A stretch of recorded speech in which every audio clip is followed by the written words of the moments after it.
Deus, pátria e família. Eu vou dar uma mostrada aqui pra vocês.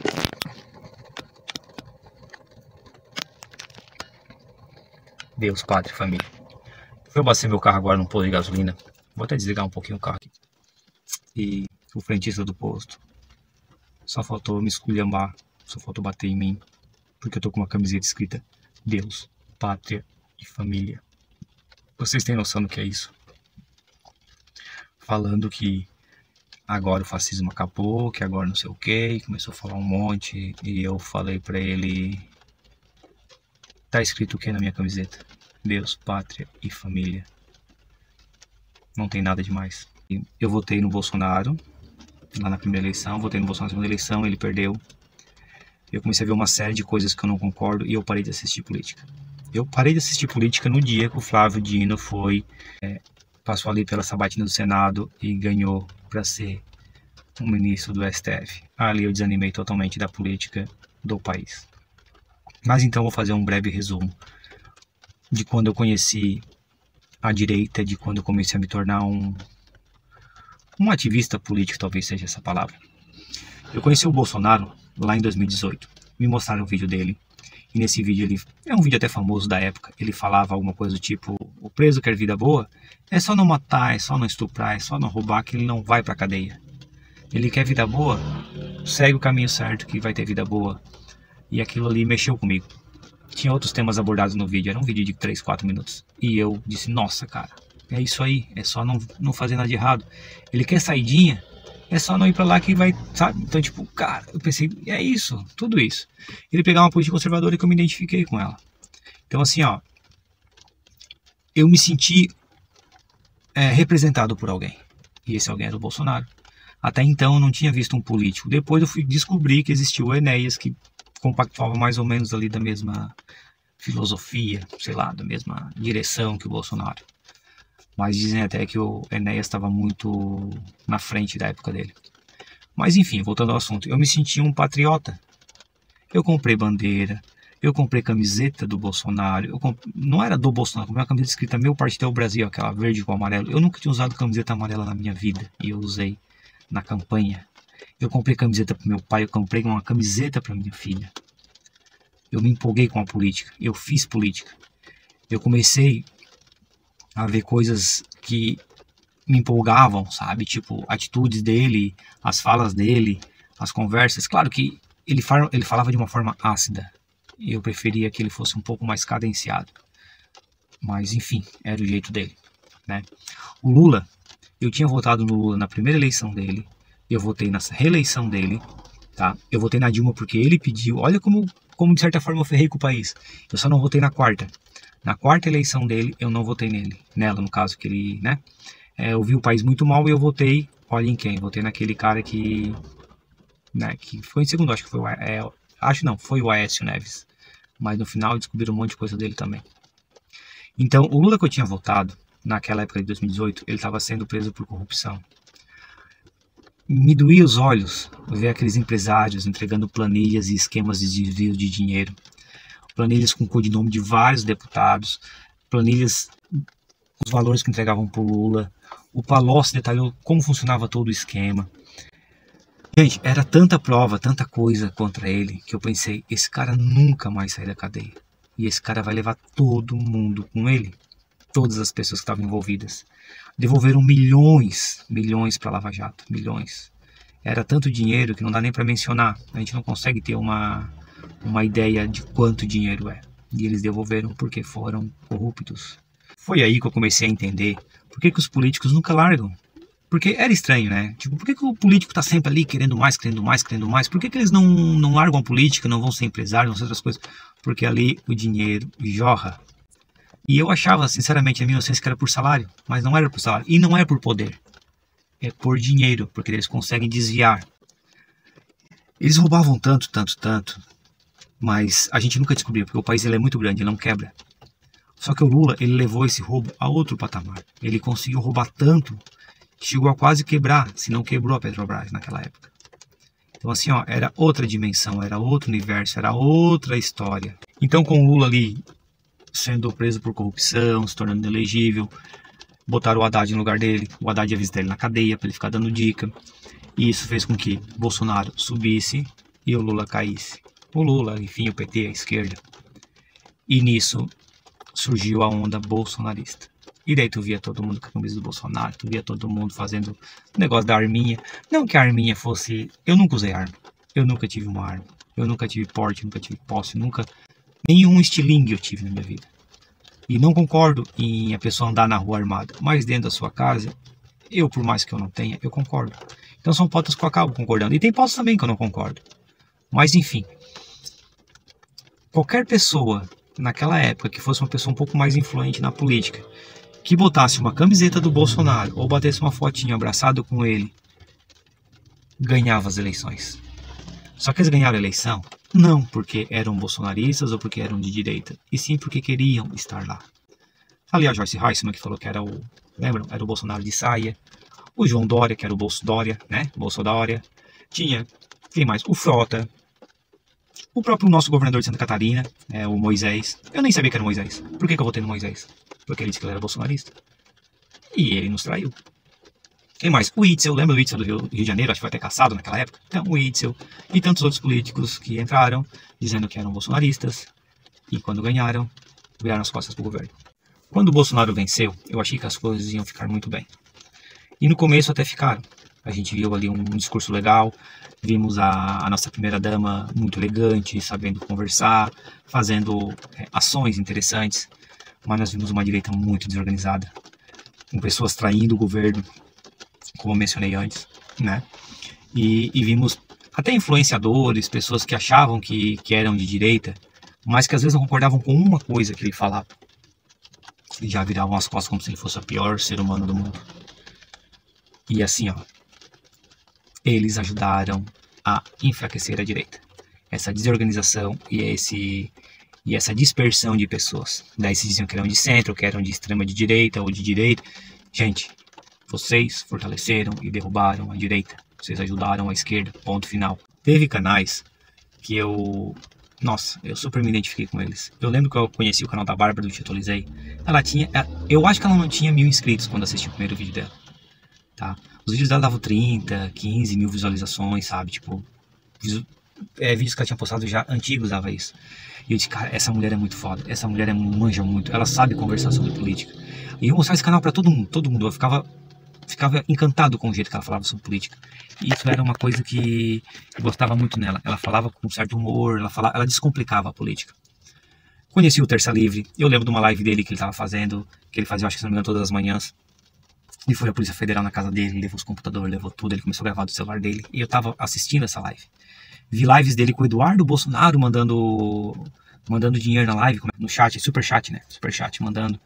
Conheci o Kim Paim através do próprio presidente. O presidente disse, vocês não podem perder um dossiê do Kim Paim. Cara, eu comecei a assistir Kim Paim todos os dias, de manhã ali, aquele vídeo de 1h30, 1h10, 1h30 não, 1h10, 1h05 sobre política. Eu assistia todos os dias os vídeos do Kim Paim. Inclusive assistia até aqueles shortzinhos que ele fazia assim, um vídeo curtinho, até sem terno, com aquele bigodinho dele. Cara, eu achava ele incrível, e ainda acho. Um cara que falava sobre política e mostrava, porque não é narrativa, são provas. Gustavo Gayer, nossa, Gustavo Gayer, eu lembro que eu assisti os vídeos dele, aqueles vídeos mais curtos dele, e tipo, o cara mandava muito bem. Ainda manda até hoje, né? Agora acho que ele é deputado. Uma menina aqui do Rio Grande do Sul, a Paula Marisa, também eu assistia bastante ela. Os vídeos delas eu não gostava tanto, mas eu assistia porque também era um conteúdo de qualidade. Eu não gostava, talvez, sei lá, não era tão elaborado quanto os outros, mas eu gostava de ver e gosto, e ainda vejo, ainda dou like pra ela. O Mauro Fagundes, aquele que tem um chapéuzinho ali e tal, também eu gostava de assistir os vídeos dele, não tanto quanto os outros, mas assistia. Um tal de Enzo de São Paulo, ele até foi candidato ali na eleição, não ganhou. Eu acho que não ganhou, até poucos votos, se não me engano. Mas eu também gostava de assistir os vídeos dele. O canal Vista Pátria, eu também assistia. Acho o canal Vista Pátria, pra ser honesto, um pouco sensacionalista. E o que me desapegou dele é que ele ficava pedindo muito Pix, sabe? Tipo, isso, sinceramente, eu não gostava. Vamos ajudar o canal Vista Pátria fazendo um Pix para ajudar num carro de som. Vamos ajudar o Vista Pátria porque ele tem que fazer viagem. Talvez, enfim, seja o método deles. Enfim, respeito também. Ele não tá obrigando ninguém. Mas eu não gostava disso. Isso acabava me chateando e eu parei de assistir. Daí tinha as pessoas também que eram políticas, que também tinham canais que eu gostava de assistir. A Carla Zambelli, apesar que o Kim Paim não gosta da Carla Zambelli, não sei se ele gosta mais, se não gosta, mas na época ele falava um pouco, sim, das atitudes que ela tomava. E realmente Carla Zambelli, aquela vez que ela saiu com uma arma atrás do cara, meu Deus do céu, não se faz isso, Carla Zambelli. Não se faz. Tu é uma deputada, tu não pode fazer isso. Tu tem que ter respeito. Se as pessoas estão te coagindo, tu tem que saber agir com inteligência. Tu fez totalmente errado. Tu ajudou também ali ao nosso presidente perder alguns votos. Só um reparo. Nicolas Ferreira, Eduardo Bolsonaro, até o outro filho do Bolsonaro ali, o Carlos Bolsonaro. Eu sempre assisti os vídeos deles e sempre assisto quando posso. Parei agora, como eu falei, um tempo atrás, mas sempre quando eu podia eu assistia. Mas aí então o Bolsonaro ganhou. O Bolsonaro ganhou, o Bolsonaro começou a trabalhar e ele fez exatamente aquilo que ele disse que ia fazer. É isso que eu não entendo porque o pessoal se revoltou com ele. Porque ele fez exatamente o que ele disse que ia fazer. Ele cortou o dinheiro da velha mídia, das propagandas, e ele mesmo falava, por que eu vou fazer uma propaganda dizendo que a Petrobras entrega gasolina, se só a Petrobras pode entregar gasolina? Por que eu vou fazer uma propaganda dos Correios, para dizer que os Correios entregam carta, sendo que no Brasil apenas os Correios podem entregar carta? E, gente, isso é claro, isso é real. Não precisamos gastar dinheiro com publicidade em cima de coisas que só uma pessoa pode fazer. Os artistas se revoltaram também. A maioria dos artistas, tipo uma parte deles, né? Não podemos generalizar. Porque eles estavam acostumados com a Lei Rouanet, estavam acostumados com aquela fortuna que ia para eles. E a gente não sabia disso. Uma vez eu estava vendo um vídeo da Cláudia Raia, se não me engano em Portugal, dando uma entrevista em Portugal, falando que era um absurdo, porque não tinha como fazer um musical com menos de R$1 milhão. E eu pensei, cara, eu nunca tive R$1 milhão na minha vida, tu imagina? E ela queria fazer um musical com R$1 milhão. E eu entendo que pode ser que gaste isso mesmo. Só que tu acha justo pegar R$1 milhão do contribuinte para fazer um musical? Não seria mais interessante pegar esse R$1 milhão e construir ali uma escola, sabe? Ou até um centro para fazer uns teatros, alguma coisa assim, mas para as pessoas carentes, não para Cláudia Raia. Eu não sou contra a Lei Rouanet. Eu sou contra entregar o dinheiro da Lei Rouanet para artistas consagrados. E daí não só os artistas, mas também os políticos, né? Eram acostumados a levar uma verba aqui, uma verba ali, em troca de um voto aqui, um voto ali. E com o Bolsonaro não teve essa negociação. E eles ficaram muito putos, muito putos. Alguns até de direita, alguns não, vários de direita, começaram a votar contra o governo, começaram a se votar contra o governo porque queriam, esperavam que recebessem algo que não receberam. O STF ali começou a também fazer a manipulação dele. Começou a podar todas as coisas que eram feitas de direita e começou meio que a organizar e querer mandar no país. Quis começar a presidir o país. Veio a pandemia, o STF tirou todos os poderes do presidente e jogou para os estados e para os municípios. Obrigaram pais de família a ficar em casa. Os pais ficavam em casa vendo seus filhos passando fome e não podiam trabalhar. Estavam prendendo pessoas na rua. Pessoas na praia não podiam ir, senão iam ser presas. Liberaram caminhões de dinheiro para os governadores comprarem respiradores que nunca chegaram e para eles fazerem aqueles hospitais de campanha superfaturados. Vários políticos desviaram dinheiro, vários governadores desviaram dinheiro e ninguém foi preso. Foi muito dinheiro, muito mais dinheiro do que a gente consegue contar. Em meio a essa crise toda me chamou a atenção foi o Sérgio Moro traindo o governo. O Sérgio Moro, quando teve aqueles áudios vazados do Telegram, o Bolsonaro pegou ele pela mão e levou ele para um estádio de futebol e apareceu publicamente com ele. Isso é uma prova de lealdade. Já o Sérgio Moro saiu da presidência ali, saiu do governo, falando que tinha uma bomba, que Bolsonaro interviu, que não sei o que, e não tinha nada. Nada, nada, nada. Sérgio Moro, você também ajudou a construir a esquerda mais forte. Você fez com que o Deltan Dallagnol fosse cassado, e você agora vai ser cassado e vai ser preso, injustamente. Porém, você ajudou a enfraquecer a direita. Uma das partes mais emblemáticas foi quando o STF mandou abrir aquela reunião ministerial que o Bolsonaro tinha feito com os ministros, em que ele pediu para não mostrar, porque ele estava ali de uma forma informal conversando com eles, ou seja, ele estava sendo muito ele mesmo, né? Não era uma coisa que era para ser mostrada, e mesmo assim eles pediram para mostrar. E ali eu vi o Bolsonaro xingando eles, dizendo para eles tomar atitude, porque pessoas estavam sendo presas, porque as pessoas estavam passando fome, porque ele precisava da ajuda deles. E que tinha pessoas, abre aspas, Sérgio Moro, vendo isso ser feito e não estavam fazendo nada. Ali eu vi, meu voto valeu a pena. O Bolsonaro se mostrava cada vez mais assim, ó, uma pessoa do povo, uma pessoa humilde, uma pessoa simples. Diz o Latino também sobre isso, né? O Latino falou isso. Ele parava naquele cercadinho e conversava com o povo. E o povo estava do lado dele. Aonde ele ia era uma multidão de pessoas indo. O Lula, onde ia, o Haddad, enfim, qualquer pessoa ali do PT, Gleisi Hoffmann, quando ia, eram vaiados, recebiam ovadas e eles não. Eles conseguiam ir e ser ovacionados. O Bolsonaro, a Michelle, alguns ministros dele ali mais famosos também onde iam, eles conseguiam ser ovacionados. Porém, por mais que o Bolsonaro estivesse sendo bem acolhido pelo povo, lá dentro, os deputados, os senadores, o STF, todos estavam se voltando contra ele. Isso fez com que ele tivesse que achar um jeito de resolver. E ele tentou acenar para o Centrão e não conseguiu. Ele não conseguiu porque o Centrão até poderia se aliar a ele, mas eles queriam coisas em troca. E o Bolsonaro não deu nada. Se deu pequenas coisas, não foi igual o Lula tá fazendo, que tá dando aquele... Nossa, tá abrindo as porteiras assim, de dinheiro sem noção, abrindo ministérios para colocar pessoas do Centrão. O Bolsonaro não fez isso. Veio o 7 de setembro. Eu nunca tinha visto um deslocamento de pessoas tão grande como foi o 7 de setembro. O Bolsonaro chamou e o pessoal foi. O povo foi pra rua. O povo foi pra frente da Praça dos Três Poderes e eles cantavam o hino nacional, eles ovacionaram o presidente, eles autorizaram o presidente. Ali, o Bolsonaro chamou o povo mostrou que estava do lado dele. E disseram, eu autorizo. E o Bolsonaro voltou atrás. Foi certo? Foi errado? Eu não sei. Mas ele voltou atrás. Os caminhoneiros pararam. Ele foi lá e pediu para os caminhoneiros voltarem a trabalhar. Ali o povo queria uma intervenção que ele não fez. Minha opinião sincera, ele agiu certo em não fazer. Mas não sei se ele fez certo ou não. O STF, numa manobra que eu nunca tinha visto na minha vida, conseguiu tirar um cara mais corrupto da cadeia. Liberaram o Lula. E junto com a liberação do Lula, liberaram os direitos políticos dele. Ele podia concorrer à eleição. O STF fez isso porque viu que não existia uma pessoa no Brasil com poderes para tirar o Bolsonaro da presidência. E eles sabiam que se o Bolsonaro ficasse mais 4 anos, o país ia voar. E se voasse, ninguém mais conseguia tirar a direita do poder. E com isso ia acabar as mamatas, ia acabar as regalias, ia acabar o camarão, ia acabar tudo que eles têm direito. Então, eles fizeram uma manobra e tiraram o Lula da cadeia. Nessa época eu estava indignado, muitas pessoas estavam também assim indignadas com a situação.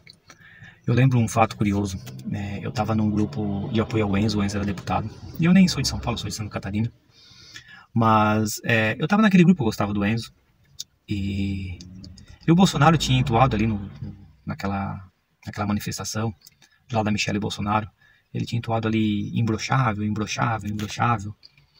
E eu estava assistindo isso ao vivo, e eu achei muito deselegante da parte dele, mas muito deselegante mesmo, porque ali embaixo tinha crianças, tinham famílias, tinham idosas, tinham, sabe, eram famílias, era o povo brasileiro em sua massa. E no canal ali do Enzo eu comentei sobre isso, que eu não tinha achado legal, que eu achei deselegante, que era ele perder alguns votos de algumas pessoas que não são tão de direita assim, porque ele tinha que conseguir uns votos ali do pessoal mais de centro, que não compactam com a esquerda.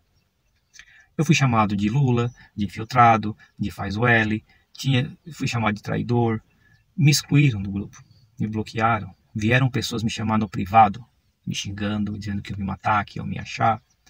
Estou falando isso porque assim, ó, na minha opinião, qualquer extremo é ruim. Eu sou de direita, não sou de extrema direita. Eu acho que a esquerda tem que existir, eu acho que tem que ser discutido as políticas de direita e de esquerda. Tem que existir diálogo, tem que existir compreensão, tem que existir educação. Eles não foram educados comigo, não deixaram eu falar. Então, essas pessoas de extrema direita, elas prejudicam a direita. As pessoas de extrema esquerda prejudicam a esquerda. E eu considero o Lula extrema esquerda. Então, para mim, a esquerda não é o Lula é extrema esquerda. Veio a eleição, né, pro candidato, pro Bolsonaro se reeleger, e disputava com ele o Lula. O Lula sozinho, ele não ia conseguir. E ele reuniu todo mundo que queria a mamata de volta. O único grande político que não se curvou foi o Ciro Gomes. E Ciro Gomes, parabéns pra ti que não se curvou. O único que não se curvou foi o Ciro Gomes. O resto, todo mundo se curvou. Até quem vestiu a camiseta do Bolsonaro para ganhar como senador, virou ministro do Lula. Então assim, ó, todos. E infelizmente, nenhum padre iria salvar o Bolsonaro. O STF fez uma das maiores manipulações que eu já vi na minha vida. Eles proibiram o Bolsonaro de mostrar imagens dele visitando a Inglaterra. Eles proibiram faixas dizendo que o Lula era ladrão. Proibiram o Bolsonaro de fazer live de dentro da casa dele, de onde ele fazia. Sabe? Eles podaram de todas as formas o Bolsonaro. E o Lula podia falar o que ele quisesse. Foi manipulado as rádios para que não mostrassem tanto o tempo de política do Bolsonaro. Isso mais lá para cima, para o norte e para o nordeste. Então, assim, ó, uma vez me perguntaram, e já me falaram várias vezes assim, ó, tu acha que as urnas foram fraudadas? E às vezes quando eu digo a minha resposta, as pessoas discordam de mim. Eu digo, não, elas não foram fraudadas. Ah, mas foi sim, porque... Não, as urnas para mim não foram fraudadas. Para mim elas são confiáveis. Deveria ter o voto auditável? Deveria ter o voto auditável, concordo. É o que eu queria? É o que eu queria. Mas eu acho que não foi fraudada as urnas. Elas foram manipuladas. As pessoas foram manipuladas durante as eleições. Isso eu concordo. Não foram fraudadas, mas as pessoas foram manipuladas. A censura nessa época ela veio com força, com muita força mesmo. A censura ela veio que não podia nem ser dito óbvio. Não podia ser dito óbvio, sabe? As pessoas eram bloqueadas, youtubers foram bloqueados sem poder postar nada, sabe? Foi um absurdo o que aconteceu. A censura ela veio de uma forma assim avassaladora, porém apenas para um lado. A esquerda continuava podendo falar o que quisesse. A gente viu um país com dois extremos. A parte sul, com uma grande votação no ex-presidente Bolsonaro, e o Nordeste, com uma grande votação expressiva para o governo Lula.